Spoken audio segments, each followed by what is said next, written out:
नेत्र पर्वा। नाम विक्रांत रोना।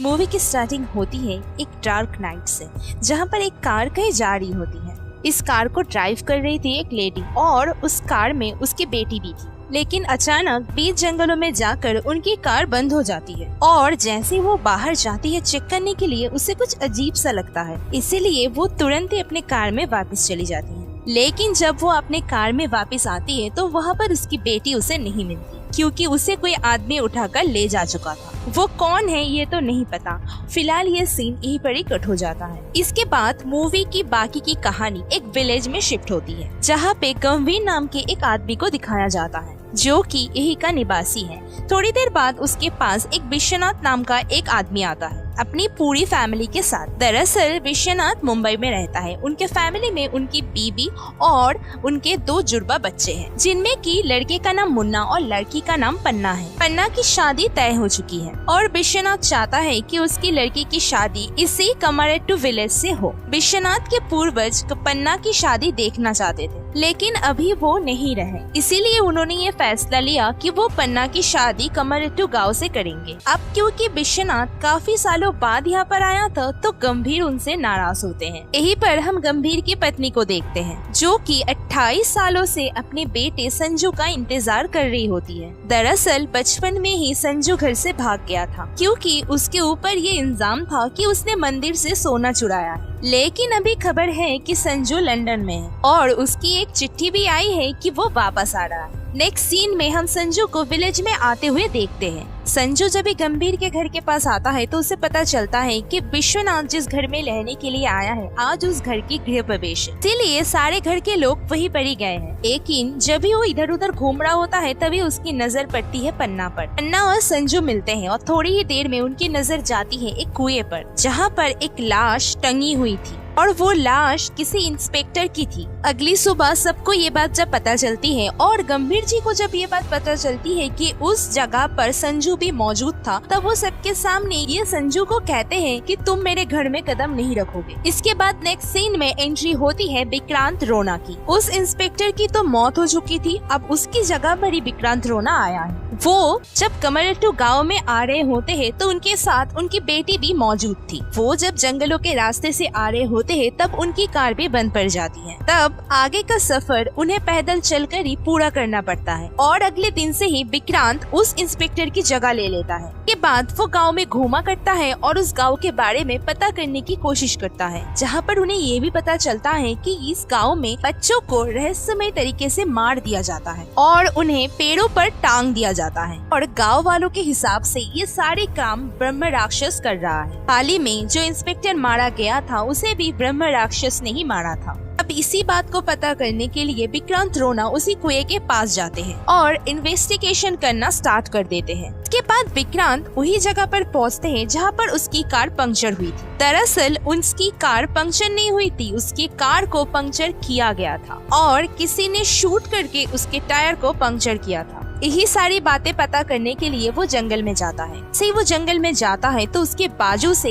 एक भाला निकलता है, जिससे कि वो बच जाता है। लेकिन अचानक ही उसके ऊपर कुछ लोग हमला कर देते हैं, जिन लोगों के साथ वो डरकर सामना करता है और उनके ऊपर भारी भी पड़ता है। और ये सब कुछ देखने के बाद जिन सब लोगों ने उसके ऊपर हमला किया था, वो लोग यहाँ से भाग जाते हैं। इसके बाद हम कमरेट्टू विलेज के पीटी टीचर को देखते हैं। वो कमरेट्टू गांव के स्कूल का पीटी टीचर होता है और साथ में हेडमास्टर भी होता है। आगे हम पन्ना और संजू को देखते हैं और यहाँ पर हमें पता चलता है कि पन्ना और संजू एक दूसरे को पसंद करने लगे हैं। साथ ही मौत का सिलसिला अभी नहीं रुका था। कोई अनजान शख्स इन लोगों को मार रहा था और गांव के लोग ये समझ रहे थे कि कोई ब्रह्म राक्षस ही मार रहा है। एक दिन कुछ ढूंढते ढूंढते पन्ना और संजू विक्रांत सर के घर पे पहुंच जाते हैं। वहाँ पर पहुंचने के बाद उन्हें कुछ ऐसे पिक्चर और ऐसे कुछ सबूत मिलते हैं, जिसके वजह से उनका शक विक्रांत पर ही जाता है। उन्हें ये लगता है कि शायद वो पुलिस वाले नहीं है और जो कुछ भी हो रहा है वो सब कुछ शायद वही कर रहे हैं, क्योंकि कोई नॉर्मल आदमी होता तो वो अब तक पकड़ा जा चुका होता। लेकिन शायद वो पुलिस वाला है, इसीलिए वो अभी तक नहीं पकड़ा गया। और जब वो विक्रांत के घर पे ही थे, तब वो खिड़की से विक्रांत विक्रांत को देखते हैं जो कि भूतिया वेश बनाकर डांस कर रहा होता है। और ये सब कुछ देखकर उन्हें ये कंफर्मेशन मिल जाती है कि जो कुछ भी गाँव में हो रहा है वो सब कुछ विक्रांत कर रहा है। और बाकी की कहानी पता लगाने के लिए वो लोग विलेज में एक आदमी के पास जाते हैं जो कि उन्हें गांव के 28 साल पहले की स्टोरी सुनाता है। वो आदमी उन्हें ये कहते हैं कि 28 साल पहले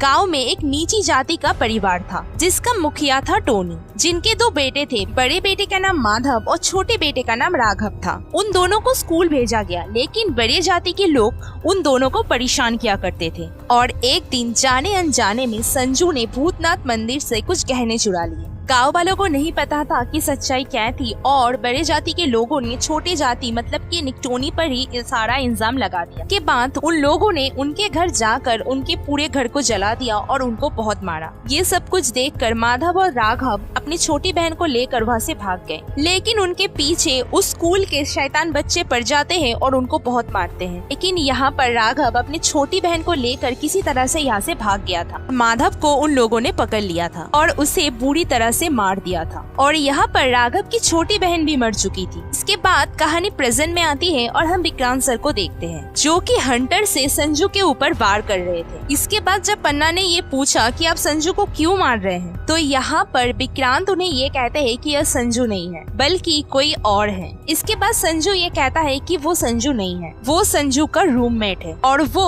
उसका एक खास दोस्त है। और जब वो कमरेट्टू गांव के लिए निकल रहा होता है तब उसका एक सीरियस एक्सीडेंट हो जाता है और उसकी मौत हो जाती है। मरते मरते उसने एक बात कही थी कि वो अपनी माँ से मिलना चाहता है। अब संजू तो अपनी माँ से नहीं मिल पाया, इसीलिए उसकी माँ की इच्छा पूरी करने के लिए वो संजू बनकर इस गाँव में आया है। जब संजू, इसका मतलब कि वो लड़का, ये सारी बातें विक्रांत को कह रहे होते हैं, तभी दूर खड़ा कोई आदमी इसे सुन लेता है और वो आदमी कोई और नहीं बल्कि संजू के पिता होते हैं। ये सब कुछ सुनकर वो इमोशनल हो जाते हैं और वो रोते रोते ये कहते हैं कि आज से तुम ही हमारे बेटे हो। यहाँ विक्रांत सर अपनी इन्वेस्टिगेशन में लगे हुए थे। वो छोटे छोटे डॉट को कनेक्ट करके मर्डरर को ढूंढने की कोशिश कर रहे होते हैं और उनके पास कई सारे सस्पेक्टेड थे। अब यहाँ पर हम देखते हैं कि पन्ना और मुन्ना को एक औरत जबरदस्ती पकड़ लेती है और अपने साथ लेकर चली जाती है। हाँ, विक्रांत सर के हाथ कई सारे सबूत लग चुके थे, इसीलिए वो भूतनाथ मंदिर जाते हैं, जहाँ पर जाना एकदम सख्त मना है क्योंकि सभी को ऐसा लगता है कि ब्रह्म राक्षस वहीं से आते हैं। और यहीं पर हमें एक फ्लैशबैक की स्टोरी दिखाई जाती है जहाँ पर विक्रांत सर की वाइफ और उनकी बेटी गीतांजलि थी। और फिल्म के स्टार्टिंग में जो कार और जो फैमिली दिखाई गई थी वो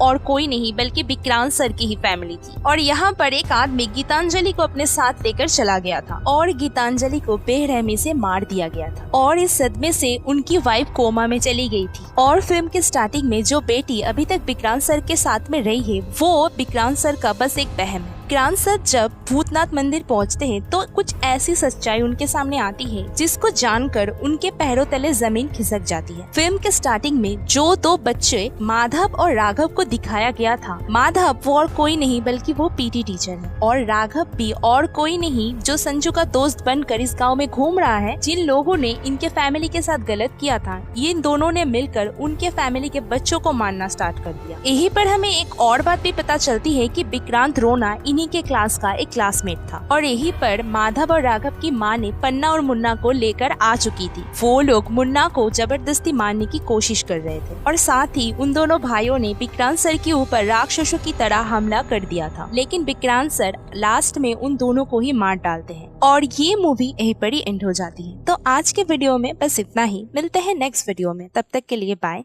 keep smiling and be healthy.